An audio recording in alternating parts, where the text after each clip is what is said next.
run a successful TV news business. We film breaking stories. The inspiration for Nightcrawler was a crime photographer named Ouija from the 1930s in New York City. He was the first guy to put a police scanner in his car and go to crime scenes. What are you after? A camcorder and a police scanner. I realized that the modern equivalent were these guys who call themselves stringers and/or nightcrawlers who drive around at night. That's too fast, dude! It seemed like a more kinetic, energetic landscape to set a story, and I just started thinking about it from there. What if my problem wasn't that I don't understand people, but that I don't like them?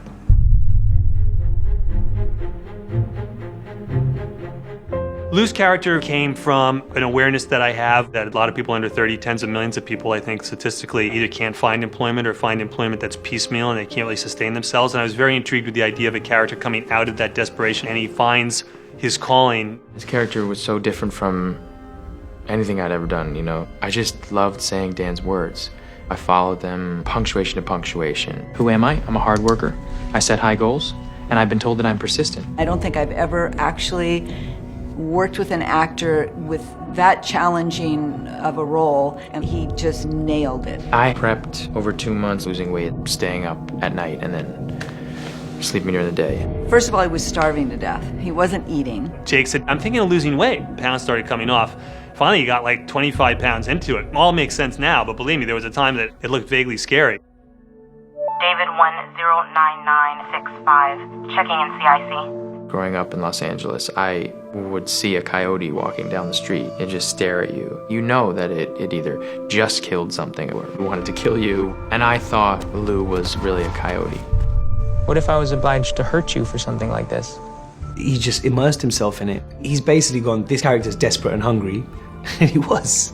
And that just brings on a very primal, instinctive, predatory desperation in you. It does. When I say that I want these things, I mean that I want them, and I don't want to have to ask again. It's a world in and of itself, and if I was going to portray the world, I wanted to do it accurately. So I made a bond with the top stringers / nightcrawlers in Los Angeles. These two brothers, they're from the UK. You got a sense that, you know, what they've seen, what these nightcrawlers have seen has given them a lot of perspective. We've been helping out Dan, riding out with Jake and Bill and the other cast, showing them what a real stringer does. We spent a couple nights with them going around listening to the scanners go off. Base inside the location, possibly armed. And then you hear the right code and then you're gone. And then the adrenaline's up, you're overtaking people to try and get there before the competition. You know, 6 blocks, then a right. On what? In the movie, Jake's character will move bodies and things like that, which is something we certainly wouldn't do. Is that blood on your shirt? But generally speaking, his actions are based on what we've done.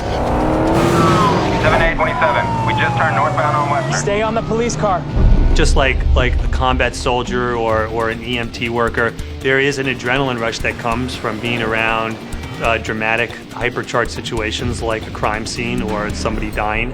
And I think they sort of strangely do become addicted to it. Yeah, I definitely crave the adrenaline rush. You won't necessarily hear the call go out on the police radio. You will hear the gunshots before anything. I've seen people drop dead behind me in my rearview mirror from gunshot wounds. You see muzzle flashes from guns as you're driving around corners. A 15-year-old kid with an AK-47 comes out, levels the AK-47 at me and just fires. And I get it on tape. We beat the police. It's all about getting that first shot. You want flames, you want the shootout on tape, you want victims. It's literally that cutthroat. So what do you say? Do you have a deal? I think that Lou Bloom is the product of his generation and culture in general. He was brought up totally on the internet. His interaction with people had been limited, you know, and as a result, I think he's sort of apathetic to feelings. He's dead. Get this shot. He's the product of the idea of capitalism, which is success at any cost. And that's something that he believes in deeply and that he follows to the end. You saw it.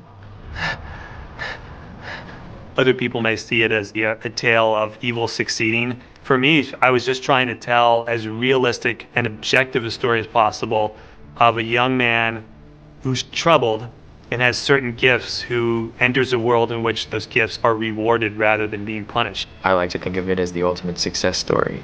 I will never ask you to do anything that I wouldn't do myself. Oh my